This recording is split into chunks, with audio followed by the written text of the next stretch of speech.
Okay, but let's go ahead and get started. So, hello everyone. Thank you for joining us today for this episode of our webinar series. My name is Amber Eaton. I'm one of the coordinators for the Webinars Hub of the Capacity Development Task Team for the ECOP program. For those recently becoming familiar with the term ECOP, that stands for Early Career Ocean Professional. And this webinar hub was established in the early phase of the ECOP program to directly support capacity development under the United Nations Decade for Ocean Science for Sustainable Development, which is from 2021 to 2030. Its creation responds to the recognized need for equitable access to knowledge, skills, and professional networks among ECOPs worldwide. The Hub's mission is to build knowledge, skills, and professional capacity across the ECOP community, enabling meaningful contributions to Ocean Decade outcomes. Central to this mission is the principle of inclusivity, ensuring that ECOPs, regardless of geographical location, sector, or background, can access high-quality training and mentoring opportunities. As part of the knowledge we want to share among future and current professionals, we developed a series of webinars that aims to train and inform this community of ocean lovers. If you'd like to join this community and attend more webinars like this one, please subscribe to our newsletter and follow ECOPS on LinkedIn or other social media to stay informed on upcoming events. And I'll go ahead and paste the link to our LinkedIn page, which is pretty active for anybody posting events like this one. I'm going to post that in the chat and make sure it goes to everyone. Okay, there's that link. And then please feel free during the webinar to introduce yourselves in the chat. We love to have interaction from the audience. So go ahead and do that. Say what you're interested in, what has made you interested in this webinar, and we'll have some poll questions about that in a second too. And so for questions during the presentations, there's a separate Q&A chat that is separate from the main one. So if you have questions that you want to ask the speakers specifically, please put them in the Q&A chat so that they don't get lost in the main chat. And I'll be monitoring that so that I can let the speakers know when they have a question, and then hopefully they can address that for you. Okay, so before we begin, I'd like to start off with an introduction poll with a few questions to get to know the audience a bit. So we'll go ahead and launch that now. And so please just take a few moments to answer those.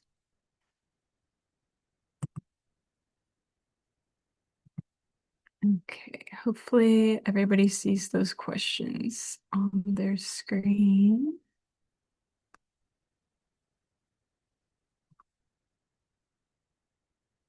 All right, and while you're doing that,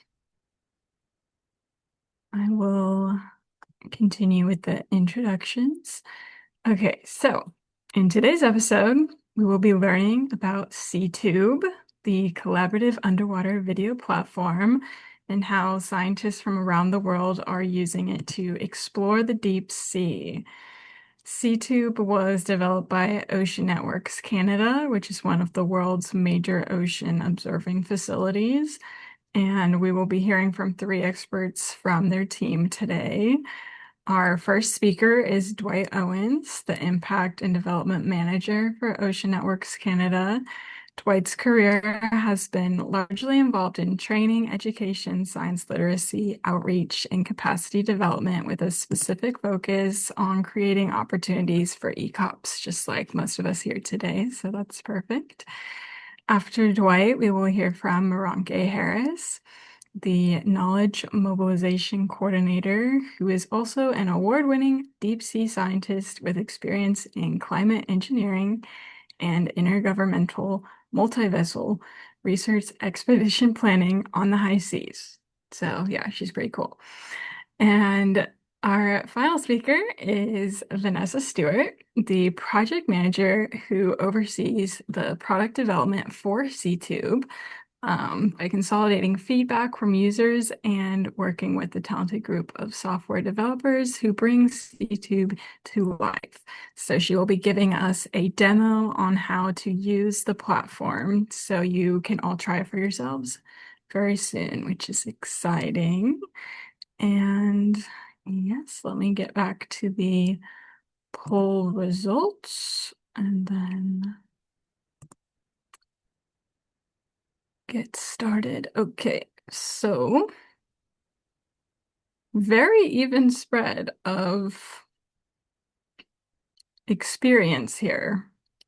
So each answer had about 30%. So 30% no experience, 25% very little experience with underwater video, 20% moderate experience, and 24% working with it regularly. So that is pretty good spread for the audience. And then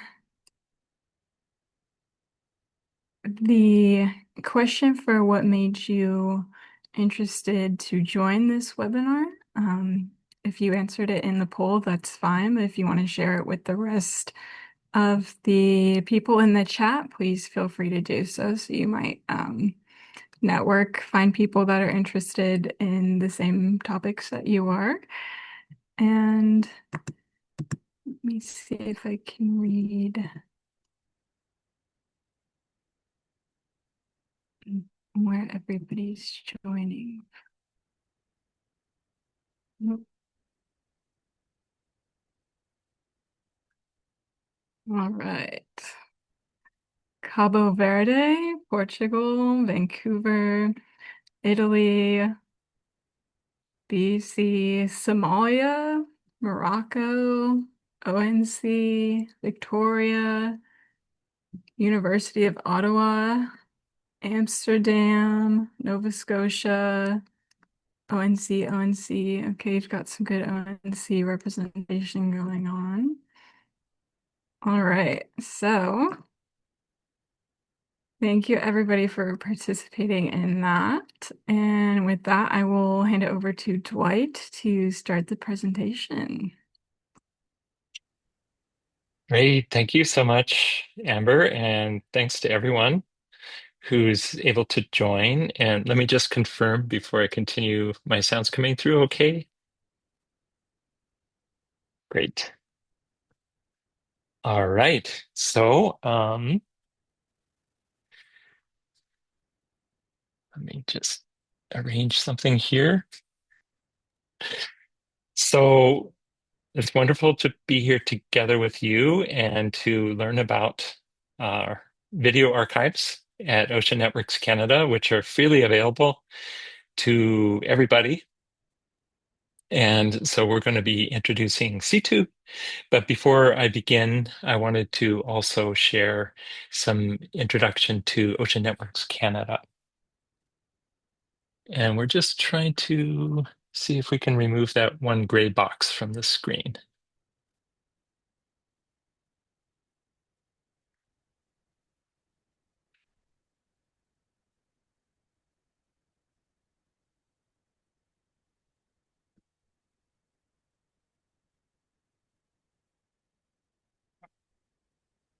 Yeah, because this window. So go ahead and share.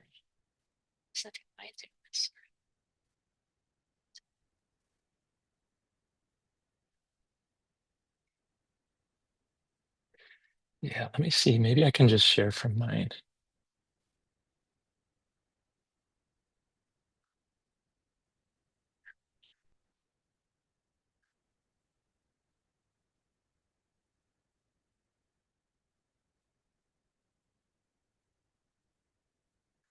Sorry about this. It was all working 5 minutes ago, 15 minutes ago before the webinar started.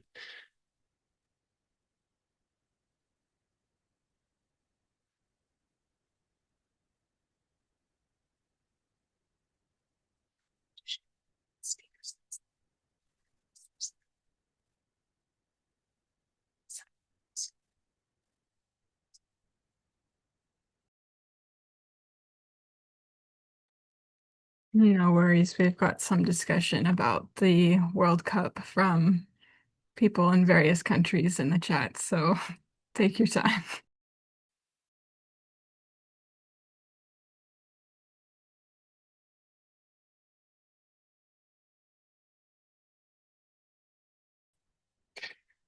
Amber, Vanessa's Zoom is doing something funky, so she's going to leave and come back. Okay. And let me see if I can just share my screen. Come from my side.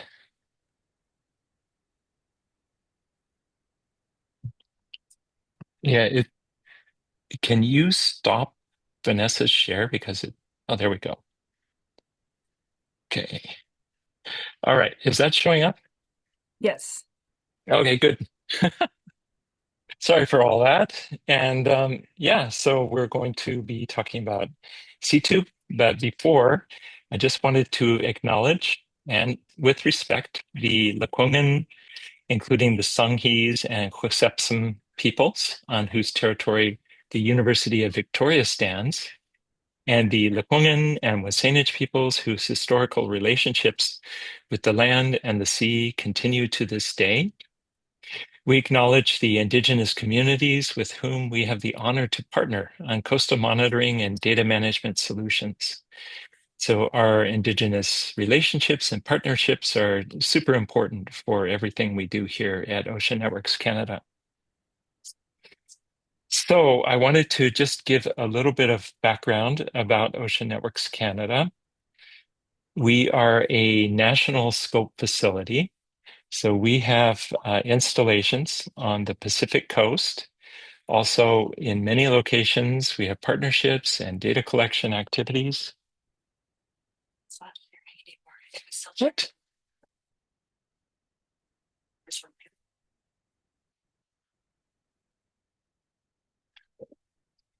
This is not going great. Okay, Oh, is it there sharing it now? is. Yes, it's back. There we go. Okay, when did it stop? Did you see this part? I guess I don't really need to repeat this part.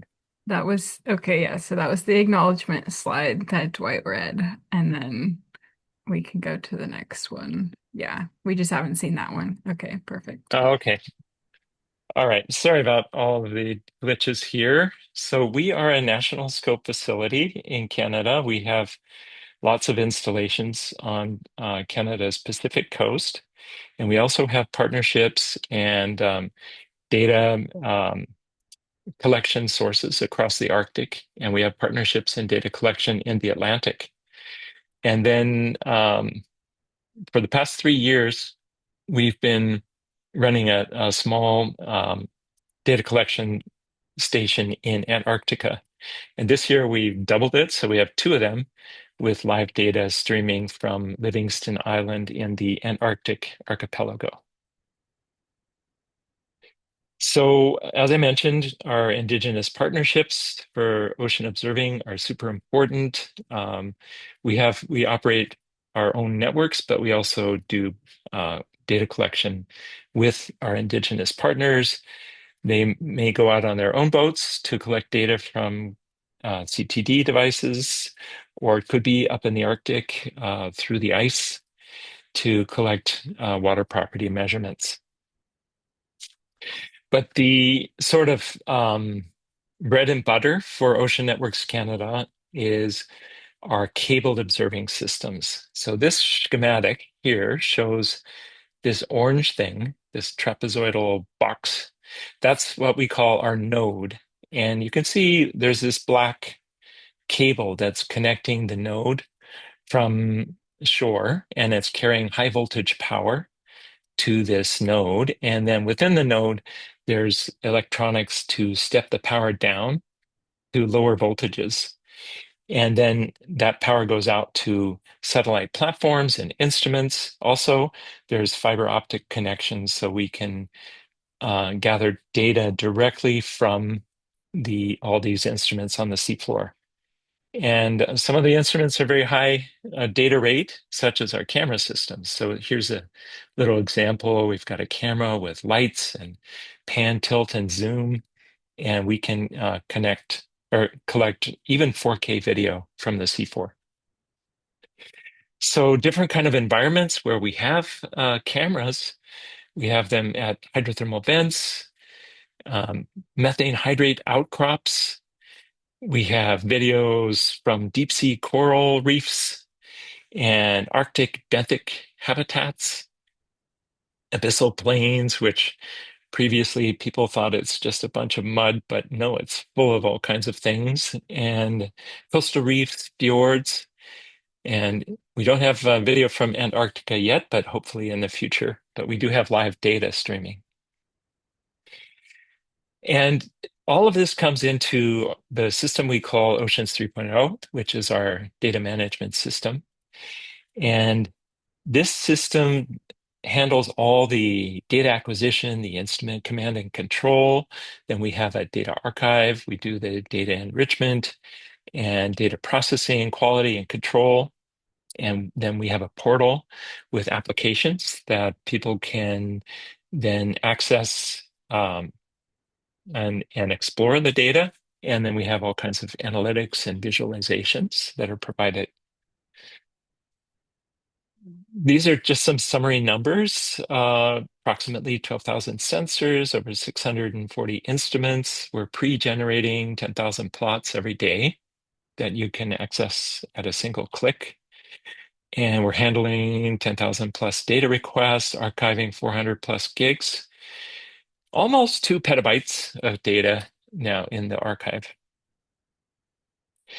So when you go to Oceans 3.0, which is data.oceannetworks.ca, this is what you see. And each one of these little cards is one of the applications. And we're going to be focused on the C-tube application, which is quite an amazing piece of software. So there's lots that you can do with it.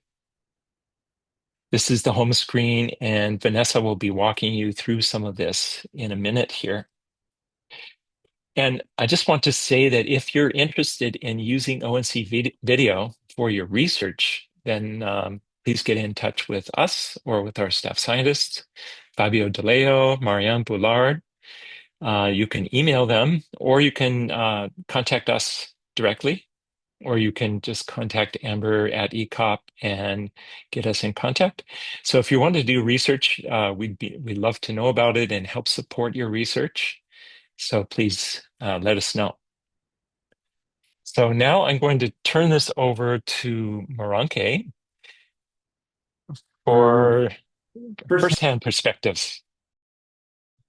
All right, so I'm going to talk about what it's actually like to be at sea and collect this video. I personally have spent over 190 days at sea with teams of incredible individuals from all over the world working to collaboratively explore our ocean depths. And about 50 of those 190 days were in collaboration with Ocean Networks Canada on their annual maintenance cruises for the Neptune Observatory Network.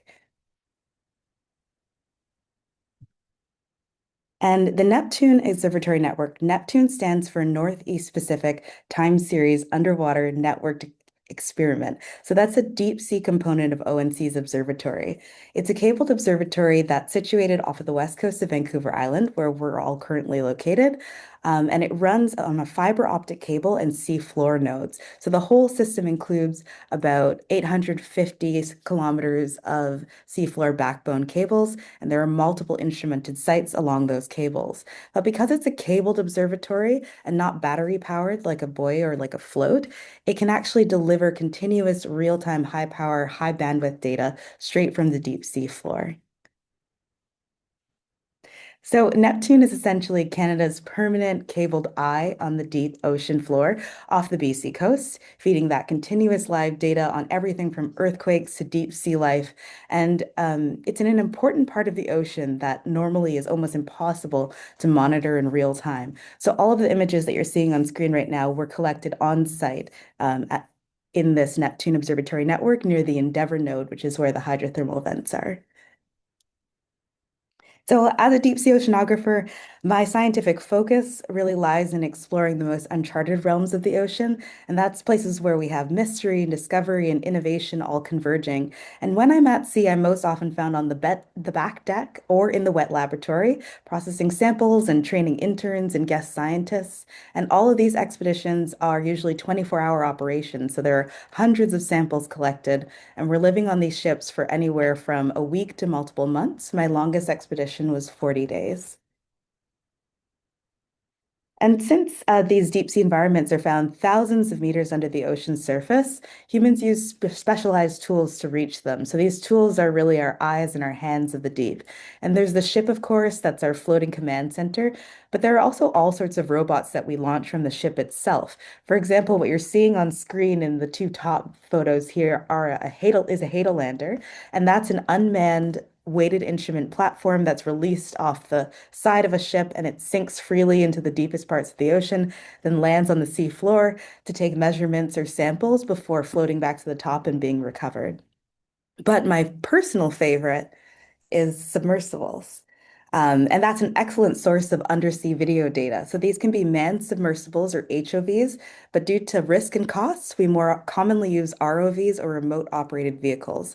And what you're seeing on screen right now is ROV Ropos, which is one of the most well-known Canadian owned and operated ROVs. It's owned by the Canadian Scientific Submersible Facility on Vancouver Island, and it was actually used to set the record for the deepest ROV submersible dive in Canadian waters, which was just over 3,200 meters.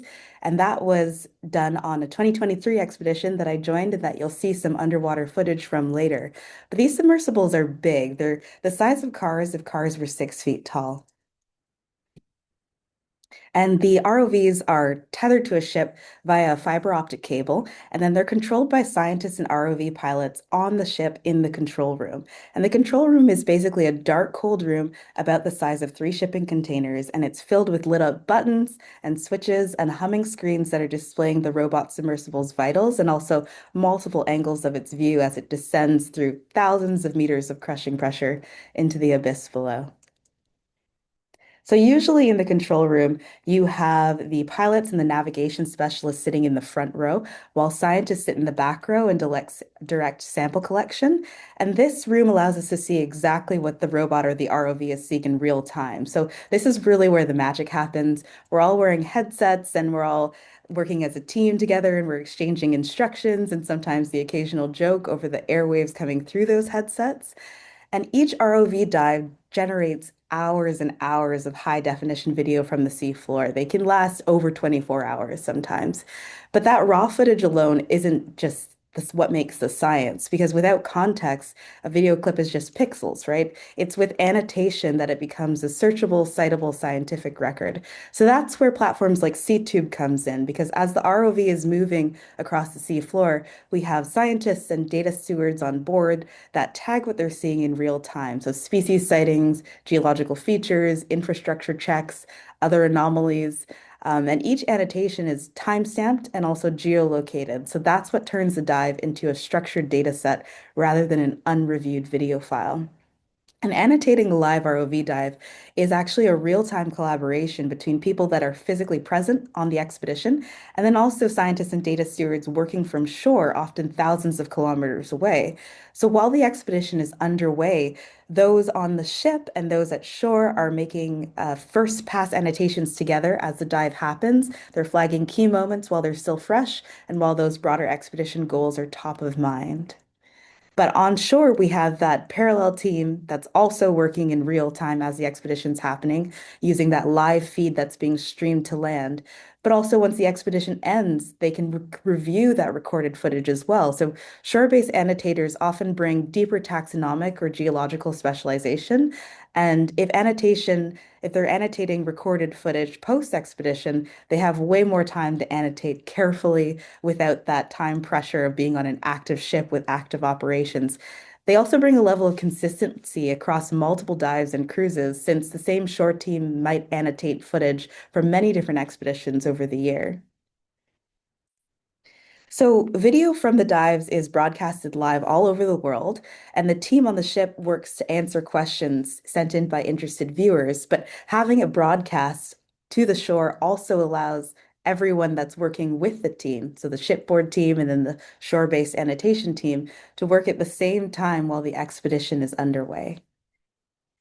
And now I've talked a lot about ROVs and annotations on submersible dives, but those aren't the only type of annotation that SeaTube supports.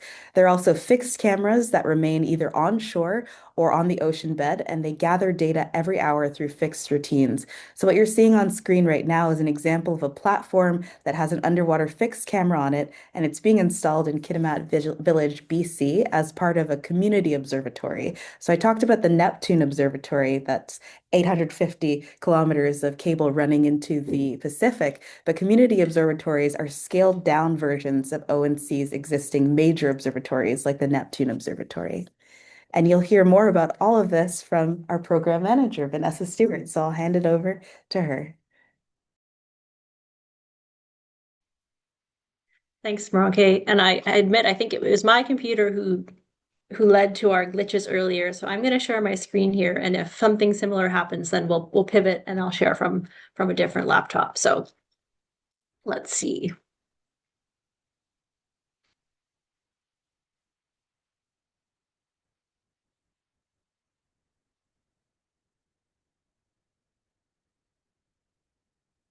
How are we looking right now? Good. Okay. Looks good. All right. Thanks, Amber. So just starting from the top here, I'm gonna demo a little bit about how to use SeaTube, and primarily we'll focus today on how to navigate the platform and to search for video and annotations. So I'd just like to quickly make a shout out to the software development team who we've got 4 software developers who pretty much spend all of their time working on SeaTube. So I'm here today to show off their work, but I just wanted to mention them here. And as Dwight and Maronke have mentioned, SeaTube is really a space to collaborate on all of the video footage that ONC has, and allowing people from all over the world to interact and annotate and search for the video footage. So just starting from how to get to SeaTube, I'm on the oceannetworks.ca website, and if you click on the Oceans 3 data portal, you will have seen a screen grab on Dwight's slides. But here's some different applications that we have within Oceans 3. And if you click SeaTube, you'll arrive on what we call the SeaTube homepage. And just to navigate from here, there are a few different applications within SeaTube. As you can see, there's these different cards, and today we'll be focusing on expeditions, fixed cameras, SeaTube search, and playlists. Generally speaking, if you click on these cards, you'll get a little bit more information on the right-hand side here. You can open from here on the bottom right, or you can open the application by clicking on this button here on any of the cards. So we're going to start with this expeditions. So I've already got a tab open here with the expeditions application. So you'll see that it's broken up into sort of 3 panels. Now, the expeditions page is where you'll find all of the ROV, or remotely operated vehicle footage. We've got 3 main organizations who use SeaTube to archive and annotate ROV video right now. Department of Fisheries and Oceans Canada, NOAA, so the National Oceanographic and Atmospheric Administration, and of course, Ocean Networks Canada. So as I drill down through the expeditions tree here, you're going to notice that the map in the middle and the information panel on the right are going to adjust. So let me just start by expanding the three organizations here. And you may notice on the right-hand side here, we've got a little bit more information, in this case about Ocean Networks Canada. And we've also got a summary of the number of expeditions, dives, and annotations that Ocean Networks Canada has in CTube. So in total, some stats written down here. In total, in CTube, there are currently over 200 expeditions, 1,700 or about 1,700 ROV dives, and over 600,000 annotations about those ROV dives.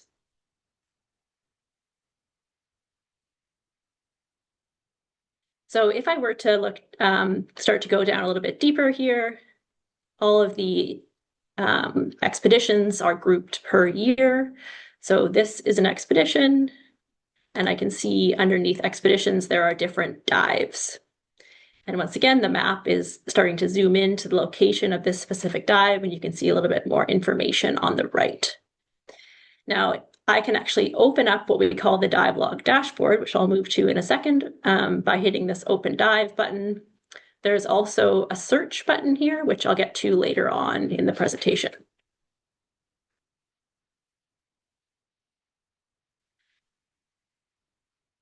Okay, so I've got a specific example of a dive here that I believe Moronke was on this one as well. Okay, so she was actually participated in the ROV expedition where this dive came from. So this is what we call a dive log dashboard. Here I'm interacting with basically one single dive, and the dive log dashboard is made up of multiple widgets, as you can see here. We've got the video widget, and you'll notice that it's quite small on my laptop, and I'm going to show you how to make it a little bit bigger in a moment. But essentially, the overview of all these widgets, we have the the video. We have a list of annotations. We have two widgets that are related to creating annotations, annotation entry, and quick button sets. I'm not going to get into those too much today. But in the future, maybe we can have a more dedicated session about creating annotations if that's of interest. We also have sensor reading. So this is geographic information about where the dive is located. This also has information about the water properties. And then we have a map of the ROV track. So I'm just going to hide. One thing that's nice about these dive log dashboard is that I can customize it to however I want it to look while I'm working. So I can actually use this three-dot menu to remove. I'm going to remove the quick button sets. I'm going to remove annotation entry. I'm just going to make the video a little bit bigger and the annotation list a little bit bigger. And all of these widgets are time synchronized to the video. So if I were to click a different spot on the annotation list or a different spot on the ROV track, it would move on the video. And I'm going to do that in a moment, but I want to first, while I'm at this spot in the video, I'm actually going to unmute and we're going to play, and you can hear some of the dialogue that's also included in the video, which brings a lot of value to the video footage itself. So let's see here. Oh, it worked. Finally. Maybe. Wait, Let me not speak too soon. Is it Moronke's old? It's Moronke's old. Wow, it's on point. I wasn't wrong. Okay, so just as an example.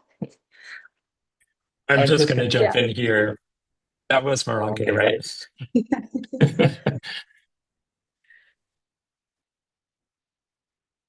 All right, thanks. All right, so some other things you can do on the video aside from playing the sound. You can do kind of general things that you would be able to do on any video player moving forward and back. You'll notice we also have a start recording button, which is really useful if I hit record and I let it play for a few seconds here, For what? What? I'm just going to turn off the sound again for the purposes of this demo. And then if I hit stop recording, you'll notice I get this add to playlist prompt. And playlists are a really neat feature in CTube that I'm going to demo later on as well. So I just wanted to mention that with the video record button, you can actually grab clips from the video that you're watching and insert them into a playlist of your own making. Vanessa, we had a question of to access all of the videos and annotations from the dives, we need to be registered in Ocean Networks Canada. That's a great question. So one thing I forgot to mention when I was on the homepage is that you might see, so on playlists, for example, I'm currently logged in with my into Oceans 3. So there are certain parts of CTube that you can access even if you're not registered to use Oceans 3, but you can see more if you do have an account. So if you are a logged in Oceans 3 user, you can use things like playlist, and there's a couple others that are restricted to only logged in users. So if I had opened up CTube either without an account or not logged in, I would see a little lock icon here instead of being able to open it. And that account is free to register for, right? Anybody can register and it's free. Yeah. All of the video, all of Ocean Networks Canada's data, most of it, I should say, is freely available. And almost all of the video that you can find in CTube is freely available, unless it's been restricted for a specific reason by the data owner.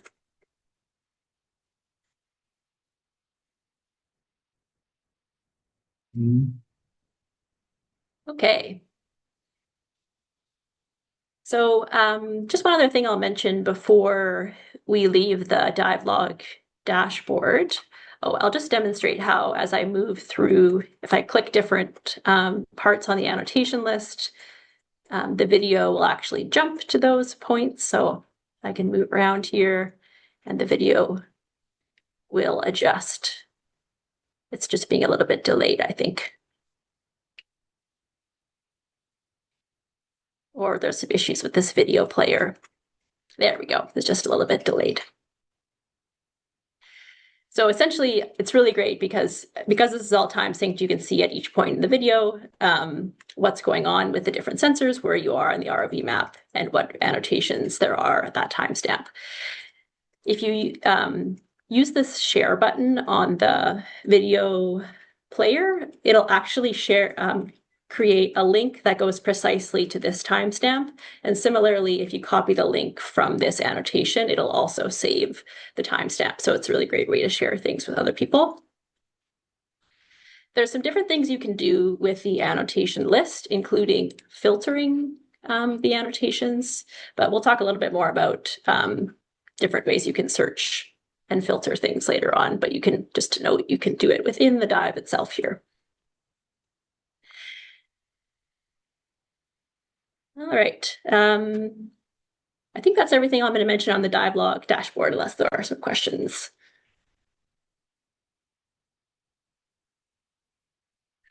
I wondered, you mentioned you can just grab a link. Can you show us? Like, how would you get a link to exactly that place? Yeah, good question. So I can do that either by clicking this link button right on the video panel and hitting copy link. And it'll say it's copied to clipboard, or I can do it right from any annotation. So once again, if I hit this copy link here, it's going to give me a link in my clipboard that I could paste elsewhere.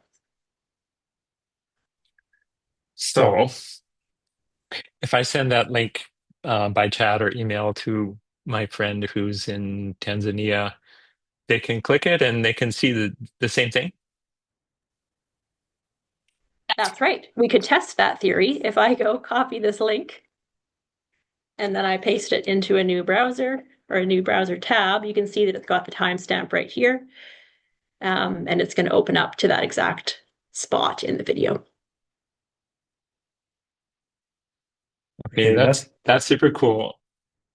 Another thing I wanted to ask you is that red line on the map over there.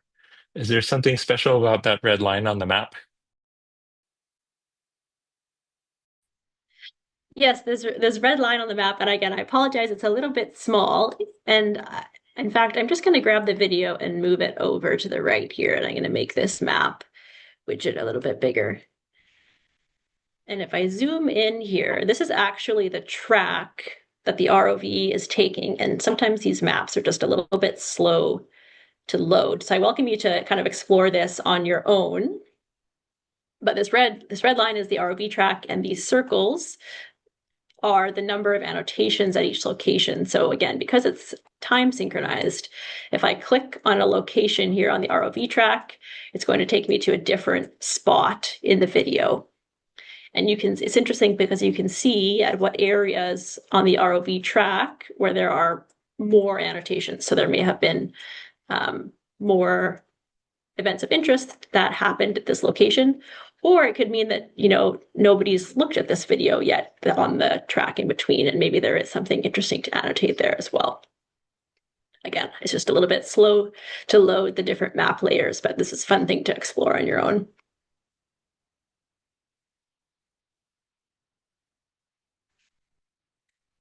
Okay, so I think I'm going to jump over.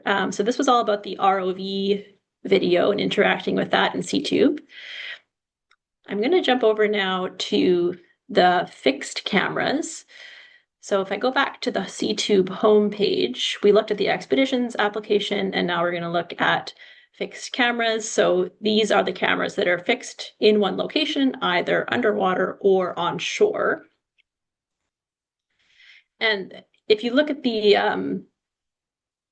homepage for the fixed video cameras, it looks quite similar to the Expedition Management, except that the tree on the left-hand side is organized into locations where the cameras are. So in total, there are about 26 different locations and over 350,000 hours of video footage in CTube from fixed location cameras, which is a huge amount. And probably some of it nobody has ever looked at, which is quite exciting, because if you're looking at this video footage, you might be seeing something that nobody else has yet, and you could discover something really interesting. And this just goes back to sort of one of the reasons why CTube exists, is to allow us to annotate all of this video footage and to really bring more value to it. Okay. Can I jump in with a comment? Yeah, there's a fellow by the name of Ronald North who he watches our video, and he sends emails to us from time to time. Just recently, I think last week, he said, "Oh, there's a molting crab that's underneath one of your fixed cameras," and he was probably the first person to see that, and so we were able to observe things that we wouldn't have known about otherwise. Super cool. Thank you, Dwight. Okay, so similar to what we've seen on the Expedition Management, the map and the information panel are going to update as we start to drill down into different locations here. The map is going to adjust, and we're going to get some more information on the right-hand side. You'll notice that some of the cameras are labeled as underwater network cameras, something similar, and some of them are labeled as shore station. So the shore station cameras are the ones, as it sounds like, on shore. And this is actually a time lapse of photos versus a continuous video. And I'll show you an example of that in a moment. But just if you see the word shore station here, that the interface is going to look a little bit different. And just a note here, if you know of a certain location, but you don't know what general area it's in, you can use this search bar up here, and the tree will expand.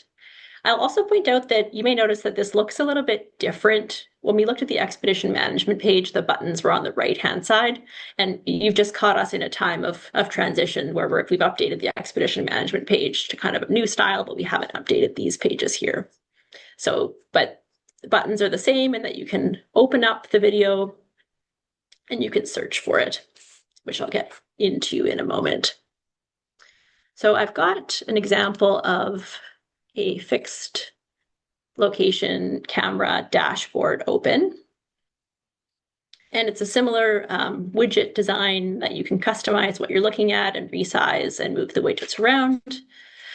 One of the key differences here is that when you're looking at one of these dashboards for the fixed camera is you're interacting with video footage from a single day versus a single ROV dive. So this is on this page here, we've got video from, in this case, January 11th, 2024.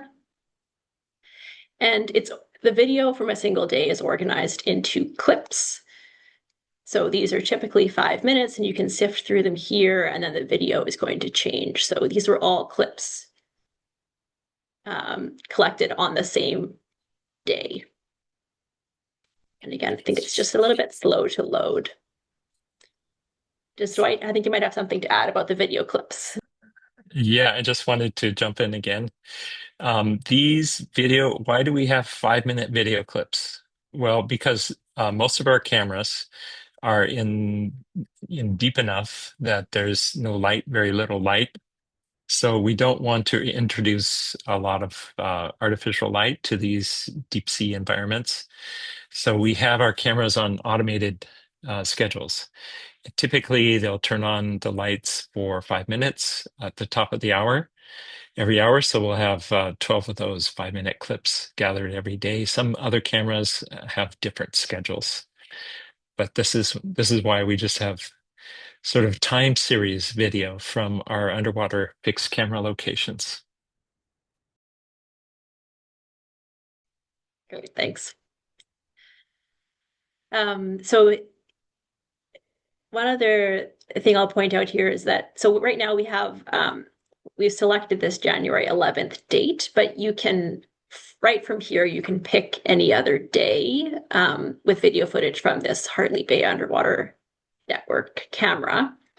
So you'll notice that some of this is the video availability widget, and some of the dates on this calendar are gray and some of them are blue. So that just means that on the gray dates, we don't actually have any video footage from that day. The camera was not on for whatever reason. Similarly, if you look at the full years, we don't have any data for 2019, but we do for 2020. So you can play around here and pick different days. There's also a graphical interface, which works a little bit better on a bigger screen, but you can see that the green bars indicate where there is data and the white where there is not.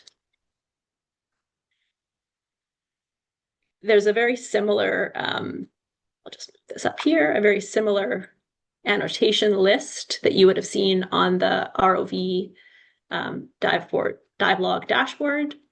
And you'll notice here there's this hyperlink for worms. This is the World Registry for Marine Species Taxonomy. And we have this built into CTube so that it actually ties directly to the worms catalog. So if I click on this link, so because I've used the structured taxonomy for this annotation.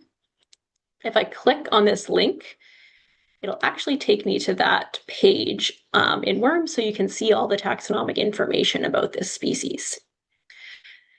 So this is something that we've really created CTube to support a super structured annotation, so that basically to create consistency in the way that annotations are made and to make it really easy to search. So there are externally controlled vocabularies or taxonomies like worms, but you can also create your own. So different organizations, if you've got a certain set of words you want to use to describe operations or biology, you can set that up in CTube as well. And one thing I forgot to mention when we were talking about the ROV footage is that there's sort of 3 main use cases that we see I guess, two main use cases that we see for the ROV video. And if you start to explore CTube, you'll see this variety. So there's more operations focused or maintenance focused video where the ROV is being used to actually install new equipment underwater or maintain or do operational activity like that. And then there's exploration. So really using the ROV to explore either underwater biology, or we've recently gotten some video in CTube that explores underwater archaeology as well. So shipwrecks and that sort of thing, which is super interesting. Okay, so any questions on the fixed location camera interface here before I move on to our search tools? I have a question. Can we see the schoolmaster arm hook squid, which is in the annotation there? Can we actually see the video of it? Yes, let's play it.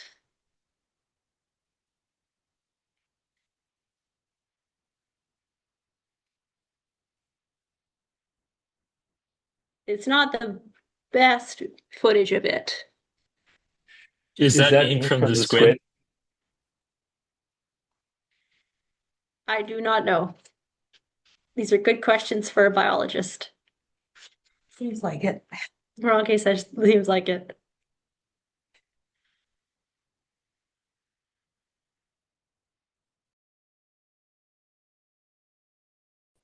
Okay, so I'd like to spend some time next on the CTube search tool and the playlist tool, which are two really great ways that you can interact with CTube. So if I go back to the home, this home page, there's a few different ways you can access CTube search, but this is the most straightforward way. You can go to the home page and open up from here. I'll also mention there's a drop-down menu at the top that you can see all the different applications as well. But I'm going to open up search from the card. So this is where you can search across all of the video in CTube for specific search criteria. Now, currently, you need to at least choose one expedition if you're looking at the expedition search, or one camera location if you're using the location search. We are actually working right now on developing a capacity to search more broadly. So, ideally, I might be able to search for, looking for a certain species across all of the video that we have in CTube. So we don't have that yet, but we are working towards that. So for now, what you have to do is start by, in this case, choosing an expedition. So I'm going to start typing here. I'm going to see all of the different expeditions. Then you're going to see all the different dives. If you want to just search right now, like all you really need is an expedition, it's just going to take a little bit longer to get search results because there are going to be many annotations for this one expedition. But if I know the log that I'm looking for, I can pick that. And then there are many different filters that you can apply to your search here. So you can look for a certain comment that's been made with an annotation. This is sometimes a little bit trickier because the comments are free form. You might not exactly know what someone has written on their annotation, or there could be varieties in the way a certain word has been written. So what you might want to do, if I go down a little bit further here, I can add filter, and here's where I can search for a certain taxonomy. So there's more structured lists, and we've got a number of other things that we can filter for. So in this case, we've already talked about the worms taxonomy. So I'm going to just create a filter for all of the annotations that have a worms taxonomy on this dive 4 and hit search. And then I'm going to end up with some search results on this right-hand side. And this table, if you want to just view your search results in CTube, is pretty customizable. You can actually move the columns around and that kind of thing. And one thing I want to point out here is I've got this play button. And if I were to hit this button, then it's going to take me to that annotation on the Dialog dashboard. Okay, so that's pretty cool, and it's kept my other layout that I was using, but you can see it took me directly to this bamboo coral annotation that was the results for my search. On the bottom here, there's a number of things you can do now that you have these search results. You can export the data. There's some different options you can include on your export file. Or you can also create a playlist from here. So I'm going to show you an example of that in a moment, but I just wanted to go through an example with a fixed location camera as well. So it looks quite similar, except you need to pick a location. So I'm going to go back to my, nope, I meant Hartley Bay. That's where I was before. So Hartley Bay Shore Station. I'm going to pick a certain creator because I know Sophia has lots of good annotations. Oh, and I picked the shore station. I should have picked underwater. I think I should have picked underwater camera. Yes. I'm going to choose a certain creator. So this is the person who created or did create some annotations for this camera. And I'm going to leave my worms taxonomy, and I'm actually going to, oh, sorry, I'm going to leave the worms taxonomy on there. And I'm going to pick a certain taxon because I want to see, I looked up earlier what the taxonomic name is for the big octopus. So if I start typing,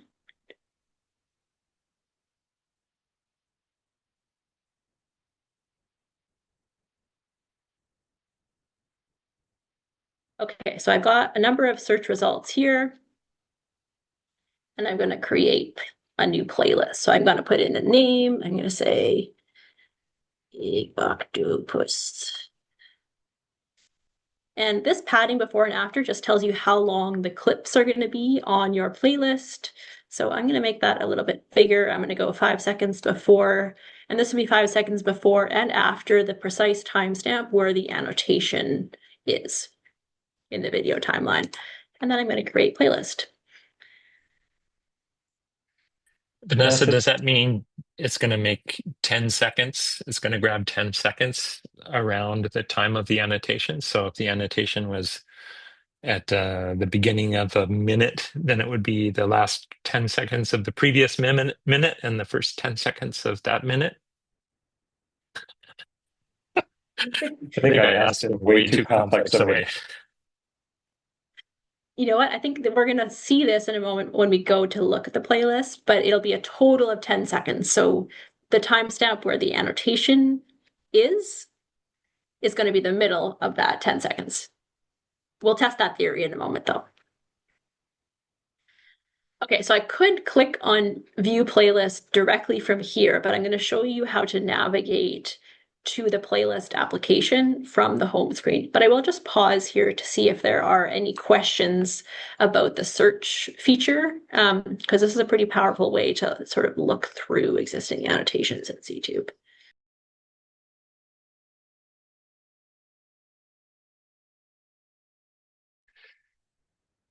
So I guess kind of a general question is, how would I know where to search for if I wanted to find octopus videos? Well, the thing, I guess the reason we're trying to create that broad search feature in CTube is really to address that question, because right now you do sort of have to know which location you're looking at. Now you can choose multiple locations. So here I could click again, and I think it is going to, oops. no, I can actually only choose one location. I can choose multiple expeditions right now. But we do realize this is a limitation that you do sort of have to know where you're looking at the moment. So hopefully within the next year or so, we'll be able to provide a little bit more of a broad search, because that would be really, really useful. I guess that's another reason for people could reach out to us at ONC, because we may be able to help you narrow down where do you want to search. Yes, great point. Okay, so back one more time to our home page. If I open up the playlists application, now this is one that you will have to be a logged in user to access. And every logged in user actually has their own playlist management page. So this is my playlist collection page, and these are all playlists that I have made. Which one was my new one that I just made? It's at the top. The Big Octopus, here it is. So we'll open that one in a moment, but I just wanted to show there's a lot you can do just to kind of organize your own playlist. So if you end up with a lot, you can categorize them on the left-hand side here. You can add information. So if I use this pencil edit button, I can add a description to my playlist. You can also download it directly from here. You can clone it. So everybody has their own playlist, as I mentioned, and we don't have a concept right now for two users to be working on the same playlist, but you can share a link. So if I wanted to share this Big Octopus playlist with someone, I can hit copy link. And then if I open up a new tab,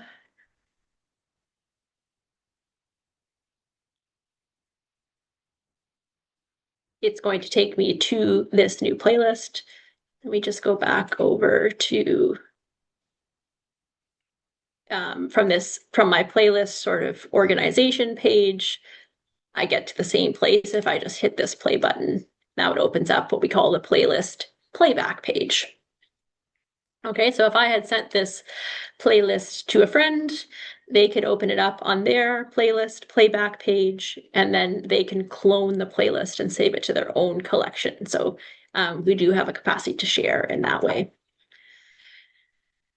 Okay, so these, as you can see, this clip is 10 seconds long. So, and hopefully if I let it play,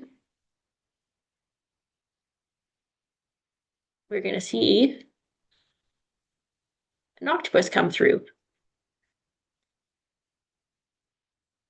Okay, so my annotation would have been somewhere in the middle there, and now it's going right to my next clip here, and it does sometimes take a moment to load.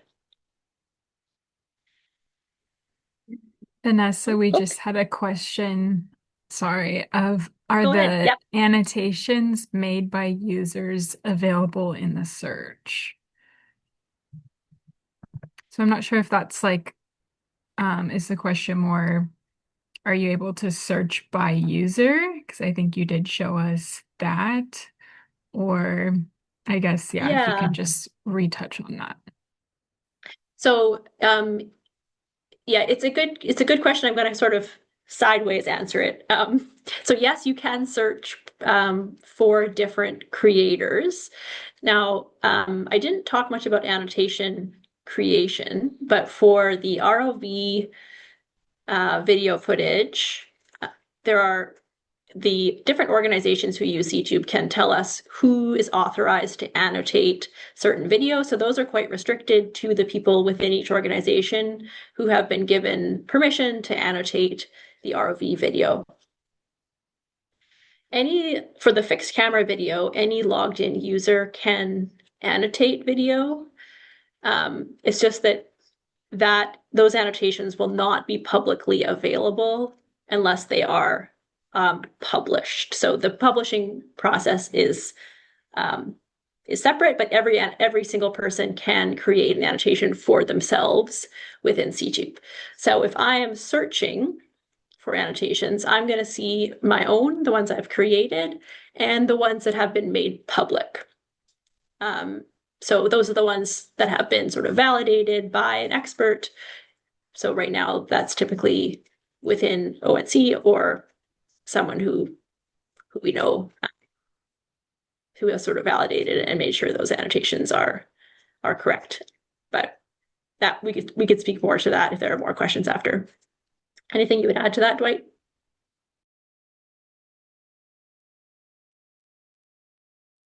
Yeah, I guess I'd just say if you are interested in becoming, an annotator who has the rights to publish, let us know. There's a lot of people out there have a lot of expertise and are able to identify different organisms, or maybe they work in groups that can do that, and we'd be happy to work with you to try and build out the annotations in our database. So let us know, and we can try and get you those permissions. Great. So I'm not sure if I answered the question, but if there's a follow-up, you can let me know, Amber. Yes, great. Thank you. Okay. So yeah, we're still looking at this playlist playback page, and I think if you were to come here, you'd find it quite intuitive, but there's lots you can do to edit your playlist. So you can drag and drop the order of the clips, you can add information to each clip, you can even tweak the duration of the clip using the timestamp. So if I think that 10 seconds is too long, I can have this clip start at a different time, and I would just use this clock feature here. So there's lots you can do in editing your playlist and really curating it to be to meet your needs. And then of course you can download from here as well. Basically anything you did from the home page, you can do directly from the playback page. So you can share, you can clone it, you can download it. When you hit the download button, you're going to be given an option to either stitch your files together or not. So you can have a download file that's a sequence of all of your clips in one video file, or several different clips separately.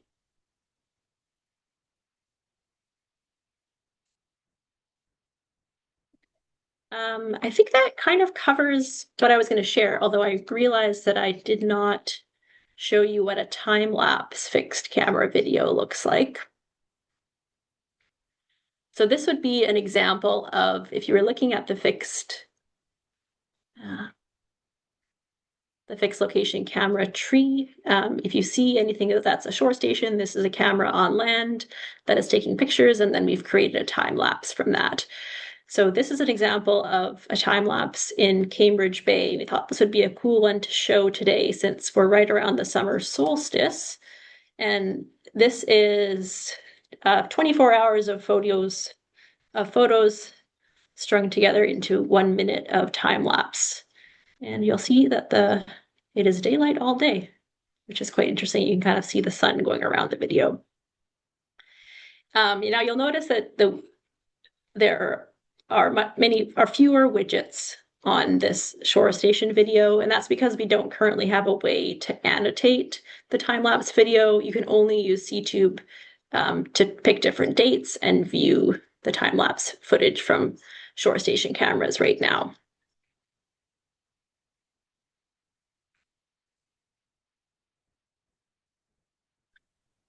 And as I love those time lapses, especially I love to look at Cambridge Bay. Also in the winter, you can see the lights of snowmobiles going off across the ice. And also you can see, because of the tides, the ice going up and down over time. So we have time lapses from many shore station locations.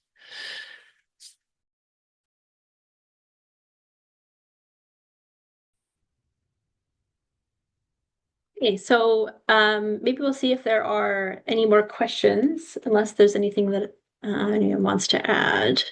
Just stop my share. I can always put it back up after. I'll just add that if anyone is interested in upcoming ONC expeditions, I'm pasting a link in the chat, and that's where you can find out more about our upcoming expeditions at sea. We have 2 this summer coming up, so it'll be interesting. So, Moronke, we're going to have two expeditions, but would we be able to watch live streaming video from the ROV dives in Situ? You absolutely will, because that's the platform that will be used for the annotations. And Moronke, you mentioned how you are training interns on the expeditions. Can you talk more about how people might apply for those internships or what kind of opportunities there might be for ECOPS to join the expeditions? Yeah, well, through ONC, as Dwight mentioned, if you're interested in being an at-shore annotator, you can sign up for an Oceans 3.0 account and annotate on or help us with our annotations in post. I don't think during the expedition, but in post. And if you're interested in being actually on an expedition, that's through my work with the Ocean Exploration Trust. So their website is nautiluslive.org, and they have an internship program where they have ROV pilot interns and video engineering interns and ocean science interns and navigation and mapping interns. So that's a great way to get at-sea experience through an internship platform as well. And I guess I'll just add on that at Ocean Networks Canada, we do hire quite a few co-op students. So this is through the University of Victoria co-op program. And there are also other universities that students come to Ocean Networks Canada, and they work in a whole different variety of roles.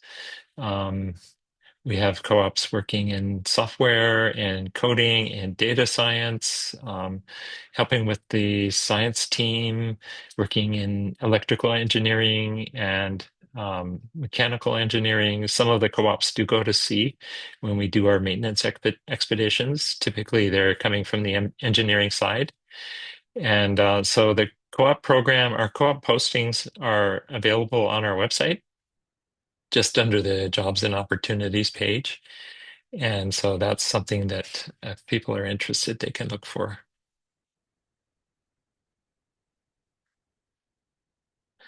Looks like Moronke just pasted that link. So there you go. I guess I have a question for you, Moronke. How did you get your start going to sea? How did you find the opportunity to do that? That was actually through an internship with Nautilus Live. So I was an ocean science intern in 2021, and that was my first time going to sea. And then working for them later on. But also, a lot of my opportunities have come from being a graduate student at the University of Victoria. So joining a deep sea lab that does at-sea science is also a great way for ECOPS to get on ships and collecting their own samples. And that's actually why I was on that 2023 expedition that you saw a clip from where we found that extinct vent, because I was conducting my own graduate school research.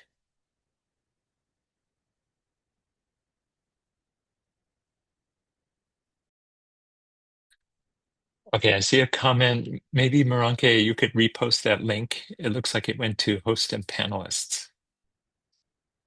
Oh, yeah, I did. Sorry about I'll that. repost all the links I've been posting because I realize I've been talking to the panelists in the host. And Um, Vanessa, oh, were you going to say something, Amber? No, I was just gonna say sorry, I didn't notice that because I just see it in the chat. But yeah, sorry, Moronke, if you can just repost those to everyone. Thank you. And Vanessa, at the beginning, you showed that we have Fisheries and Oceans Canada expeditions and the NOAA expeditions and Ocean Networks Canada. So are there other organizations or how come just three? Well, I'll say there are 3 organizations currently using CTube, but we are open to more. If other organizations would like to use it, that would be definitely something we're interested in collaborating on. Yeah, I don't know why just the 3, but I'll tell you that we're interested in having more people use it. I have another poll for sort of the wrap up that asks if anybody is interested or knows groups that would be interested in using CTube. So I'll go ahead and launch that poll now, just kind of while we're discussing the wrap up and seeing if anybody's interested.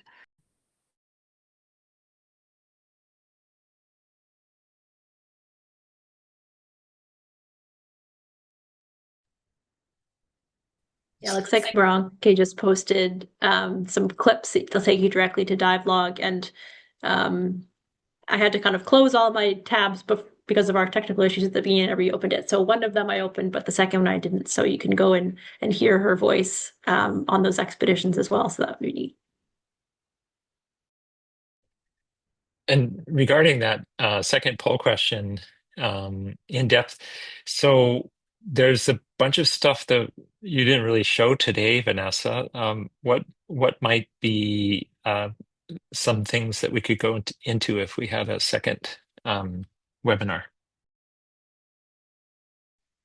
Well, I think one of the main things is really the annotation creation, because there's really a lot to talk about in creating structured annotations. So, you know, we think about our annotations in three parts, using a structured vocabulary like a taxonomy. You can also add an attribute to the annotation, putting a little bit more context or a little bit more information, and you can also use a free-form comment. So there's lots we could talk about around that, tools to create annotations, and also how to set things up so that they're easy to search later on is super important. So yeah, setting up those structured vocabulary terms and really thinking through how you're going to facilitate searching for others later on is a whole conversation in itself. Yeah, so I think that's the main one.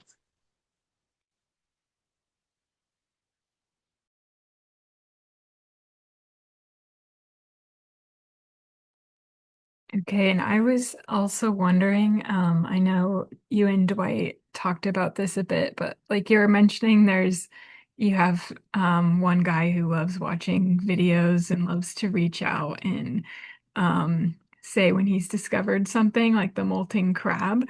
What is the best way for people to reach out to you when they see something like that in the video? Yeah, well, what people could do if they find cool stuff and they make their own annotations. So if you're making your own playlists, your own annotations, then you could send them to us, and I can show you like where you would do that. So that would be great. So even if you don't have permission to publish your annotations, you could send us collections of annotations, or if you find some interesting event. So let me share screen.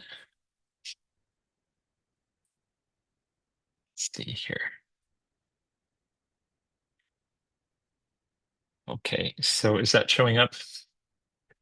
So I'm not logged in here. Let me just log in.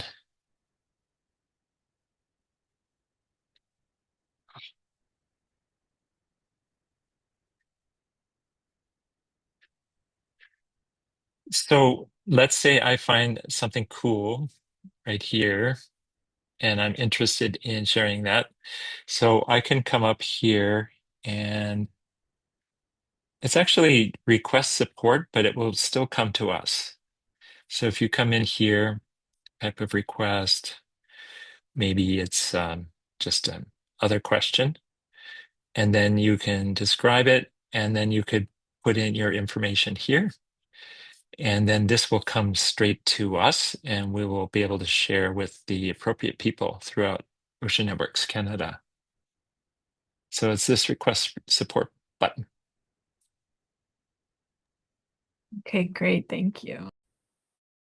And I'll just jump in with one other thing I just sort of thought about. Let's say you have created annotations that on your own account that only you can see right now, the playlists are actually a really great way to share a collection of annotations that you've made with somebody else. So instead of sort of creating a list with links, one annotation at a time, if I had a playlist that I wanted to or if I had a set of annotations that I wanted someone else to look at, I can create a playlist of those clips, and then send it to a friend. Yeah, and there was some discussion in the chat about using the API. So I think using the search to generate a playlist and then export that as a um, CSV file, then that could be used as input for API calls to grab those video clips into whatever working environment you have for your specific question. Maybe you're trying to train some machine learning algorithm, who knows what.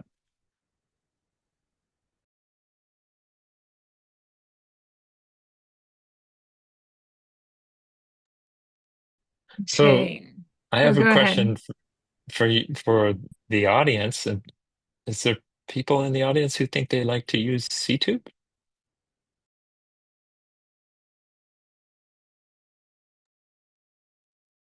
It seems like it. The poll has 89% of people answered yes, they'd be interested in a more in-depth workshop. So that's great. And yeah, if you want to comment in the chat, anything that you'd like to see in that more in-depth workshop, or just share what you're interested in learning, please go ahead and put that in the chat.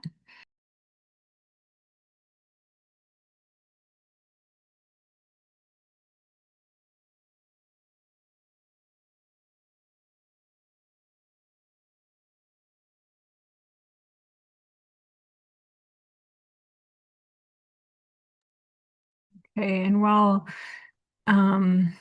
we're doing that, I'll just go ahead and read some of the responses from the first question of the poll of, do you know any scientists, groups, or organizations that might be interested in using CTube, just so we can see what some people said about that. So we had someone say yes, Kenya Marine and Fisheries Research Institute in Mombasa and its branches in Kenya, where I'm currently working an upcoming laboratory analyst. So that's pretty cool. Maybe some collaboration in Kenya. And somebody said, I don't know yet, but I am delighted to say that my mind is blown from data organization standpoint. Yeah, mine was too when you guys showed me this. CTube is so cool and interesting structurally too. Okay, very nice. And somebody else said, not sure, maybe.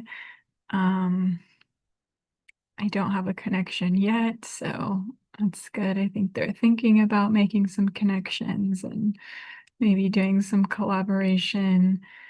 Somebody else said it might be good to reach out to European and Asian organizations doing works at sea. I'm sure there's some collaboration going on already because I know it's pretty global. And yeah, those are the responses that we've had from that poll.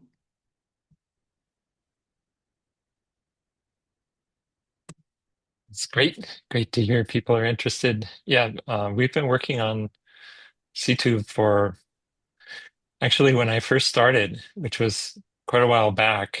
The first time we went to sea, it was the beginnings of CTube, and our software guy came up with this idea that we could live stream from the ship and we could interact with scientists on shore in real time, and all of our logging would be time synchronized. And so it's just been continually developed for nearly 2 decades. So, and there's a lot of treasures in there. Of course, I have my own playlists where I have my own secret things. We have a couple bobbleheads that we have deployed to the deep ocean. And I have some bobbleheads in my playlists, and I have, yeah, octopods doing crazy things, and fish doing crazy things, and seals, and all kinds of stuff. Who are the bobbleheads? Well, one of them was Roy Heinemann. So he was the former chair of our Ocean Observatory Council. And he was also a very avid cyclist. And so when he retired from his role as observatory chair or council chair, the engineering people made a bobblehead of him on a bicycle. And then they put it down at 2,700 meters on one of our platforms. The other bobblehead that I know of, I think there may be others, is Adrian Round, who was our former um, uh, director of operations, marine operations. So he's down there somewhere. I don't know what depth. Well, that's pretty cool. So maybe in the in-depth workshop, we might get a sneak peek at some of Dwight's special playlists. I don't know. We'll have to stay tuned on that. That can be Yeah, just some maybe. bonus footage.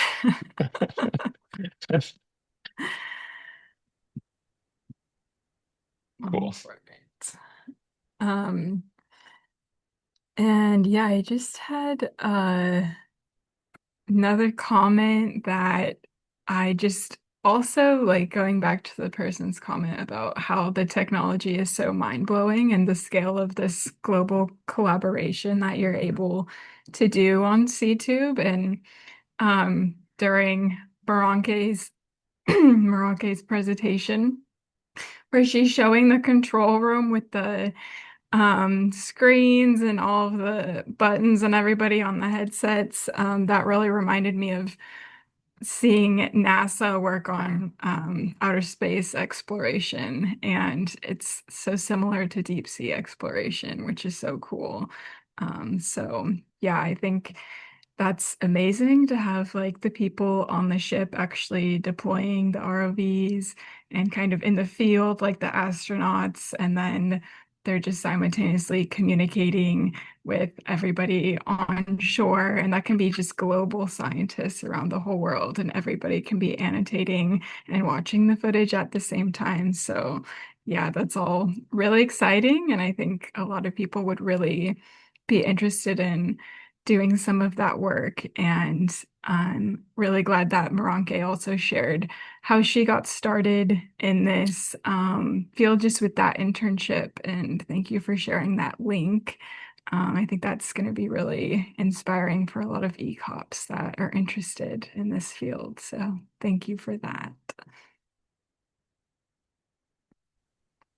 Yeah, I guess Okay, that, or to go that ahead. point, I was just going to add, I know I went through the demo of the audio pretty quickly, but I would encourage, I often forget to turn on the audio when I'm looking at C2 video because by default it'll be muted, but it's really interesting when you listen to the audio that's going on when you're watching the video. It'll be about the operation itself and what the ROV is doing, but there's always scientists on board who are talking about what you're looking at, and it's fascinating. So I'd really encourage everyone to listen to the audio when they're looking at the ROV footage.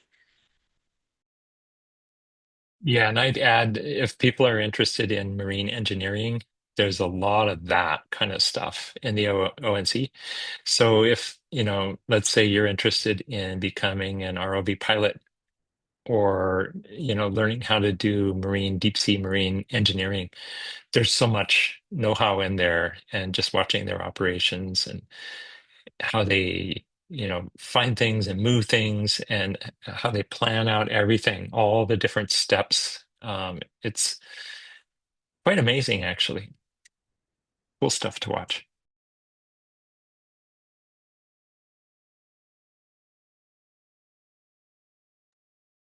Okay, well, thank you all so much for that amazing presentation. That was really fascinating. I love to learn about the work that you're doing at Ocean Networks Canada and the amazing technology that is available to all of us through the C2 platform.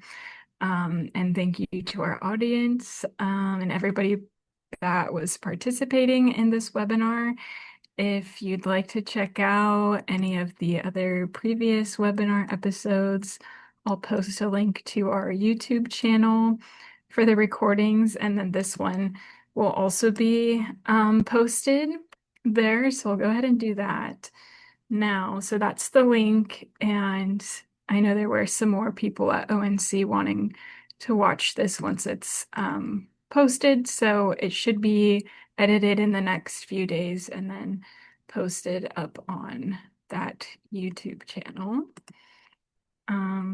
So yeah, please feel free to reach out to either us at ECOPS or the team at ONC, if you're interested in learning any more about this, and hopefully there'll be a more in-depth workshop with CTube that seemed like some people would be interested on. So go ahead and follow them on LinkedIn and their socials at Ocean Networks Canada.